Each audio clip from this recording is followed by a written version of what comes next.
Alright. Today, we are practicing my media analysis skills.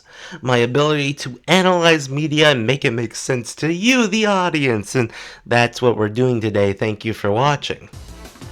When it comes to Sonic Rival, there are two characters that stand at the top as the pinnacle of rivalry.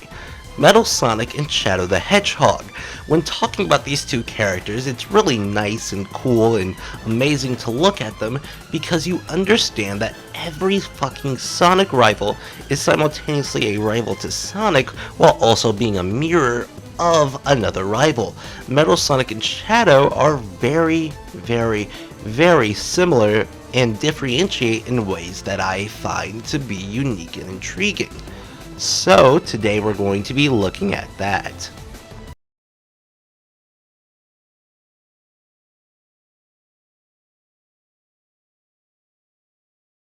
Hey, can we admit something? Sonic has never been the coolest character in his own series. Think about it.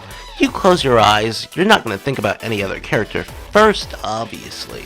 But if you think about backstories, if you think about how the character motivations go, usually Sonic isn't your first choice of a character you want to show people when it comes to the best characterization in the series. That being said, he is a cool and cocky motherfucker. And what happens when you put metal on top of that? Well, you get fucking Metal Sonic, one of the coolest fucking characters ever, who got a personality after his fucking first introduction. Because honestly, when your first fucking character trait is that you are just Metal Sonic, well, obviously that isn't going to leave a real impact on anybody except for people who are genuinely enjoying your boss fight. Oh yeah, that being said, the coolest thing about Metal Sonic is that in his first appearance, he cannot be truly destroyed. There's no way to actually defeat him in any way whatsoever. You can only run. You can only make it to the other side of the finish line, and you have to get there before he does. He can dart past you, he can slow down, but you are the only thing keeping yourself alive. And that's amazing because Metal Sonic is supposed to be that way. He's stronger than you, he's faster than you, he's everything you are but evil. And not being able to be defeated by anybody with a, skin layer is obviously going to be one of the coolest things ever. Too bad they don't actually keep up with that.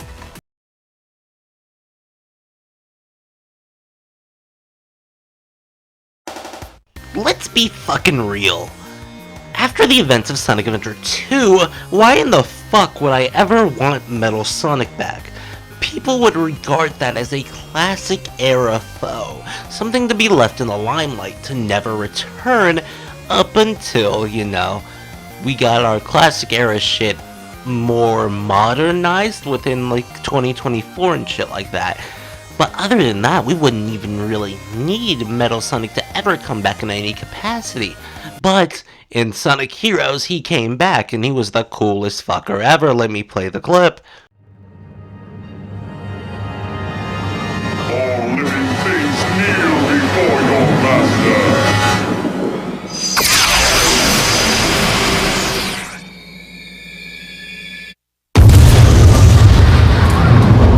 Throughout the entire fucking game, this Metal Sonic nigga is just trying to scam everybody. He's trying to get all the DNA, all the data samples, trying to get everything to make sense. And then you finally get there and he's a fucking dragon. And not even Dragon Balls, he's a literal dragon. You see, it's so fucking cool. Because you see the effort he goes through to do it, and even though the effort, it doesn't make sense the entire time, you still do understand the fact that that fucking effort was going somewhere and it came together right here. And it also added another layer to his personality, like listen to these voice lines.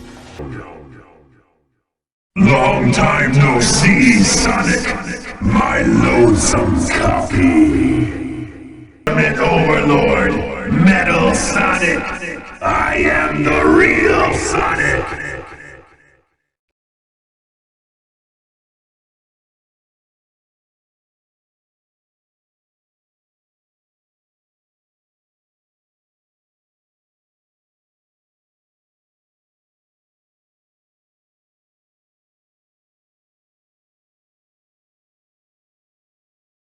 The layers added onto Metal Sonic's personality would make you fucking nut. It would make you cream your pants. Because this shit is so good, he's no longer just a copy of Sonic. He genuinely thinks he wants to be Sonic, and genuinely thinks Sonic is the fake now. And that's so good because it proves that Metal Sonic only broke out of Eggman's programming in the attempt to accomplish his goals. So really, he thinks Eggman is actually holding him back from destroying Sonic, when in the end, he really wasn't. And what was holding him back is his own personality, which I've just showed through the fucking clips. The clips! Let's be entirely fucking honest though. The era after this game does Sonic, Metal Sonic, all the characters very dirty. Metal Sonic didn't get to keep his Neo form, he didn't get to really keep his personality. You know what his personality is, but it just feels like Metal Sonic not talking really does hurt him in the rivalry department. Metal Sonic and Sonic don't really banter. That's a thing that Sonic can't do with this robot. He banters too much, he fucking gets his ass cooked. He banters too little with everybody else and he gets his ass cooked. It's a role reversal. Does everything completely wrong. You know, Metal Sonic is just better than Sonic. That's the point, but Metal Sonic gets completely annihilated, gets his ass whooped by Sonic nowadays.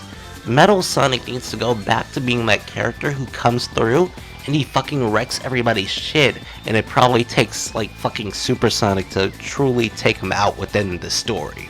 That's what they need to go back to. But enough talking about Metal Sonic, we need to talk about the best life form in the known universe.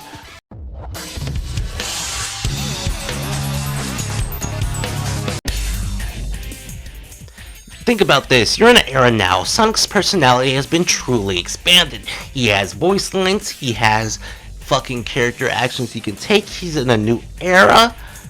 But think about it like this, he can't just bring back fucking Metal Sonic. Metal Sonic is that one nigga who got completely annihilated by Eggman back in the day. And we haven't seen him since, you know, the fucking test tube.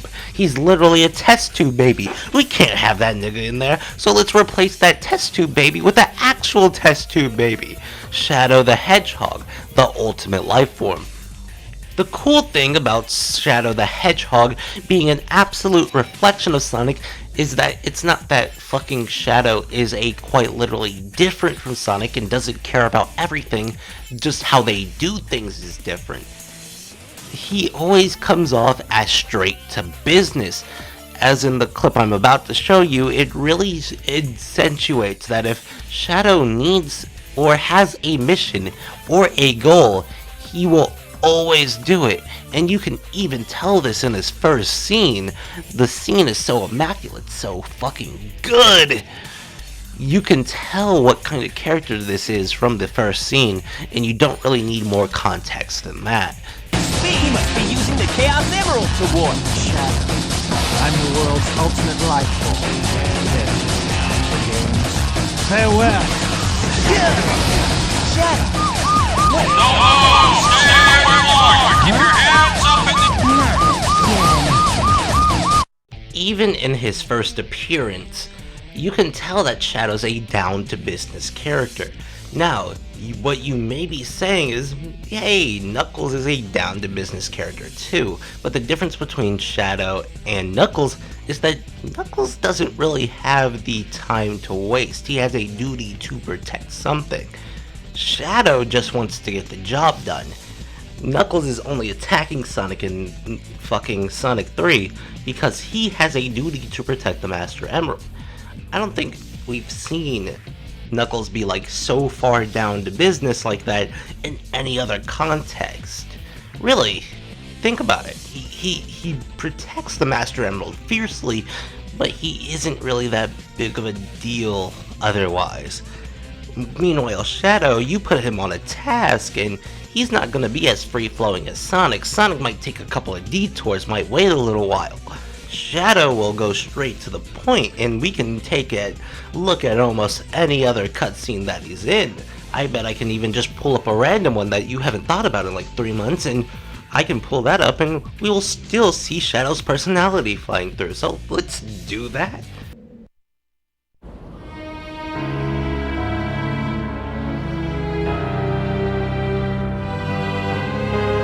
This is the distant future, far removed from our own timeline. The future? Then that means Eggman's machine can control time! Eggman's got some nerve dropping us here. Now, how can we get back to our own time? You need a space-time rift, but this requires a lot of energy. I see. You mean using your chaos control will... Yes, but that alone is insufficient. Okay, Shadow. It looks like we need to work together. You see, this exemplifies the point that Shadow's almost always down to business. He is never having a dull moment. He explains to you things because that's how he does it. He wants you to know that things need to happen. He gives Sonic the plan. He makes sure Sonic knows that he's needed for this plan integrally. And then he sends Sonic off. He doesn't wait around. He doesn't ask Kai how you doing. Nowhere in this entire section will you find Shadow being like, "What's up, Sonic?" or something like that, because that's just not in Shadow's character. He knows Sonic will get the job done. He may not agree with how he gets it done or how long it might take, because Sonic cares a lot more about that style. But he does know that Sonic will get the job done, and that's super fucking cool. Then again, after this game, you know, they did ruin Shadow the Hedgehog's character for an entire decade and made everybody forget how cool Shadow the Hedgehog was. So in the end, with both these characters, they are fucking fundamentally broken due to the simple fact that Sega was like, "Fuck you, my boys," and then he fucking threw them all away. It's like throwing all the treasure troves, the pieces, throwing them in the trash. And that fucking sucks. Now, with Shadow the Hedgehog getting fixed literally this year, how do we fix Metal Sonic? Well, all you have to do is, you know, make him appear a little less frequently. I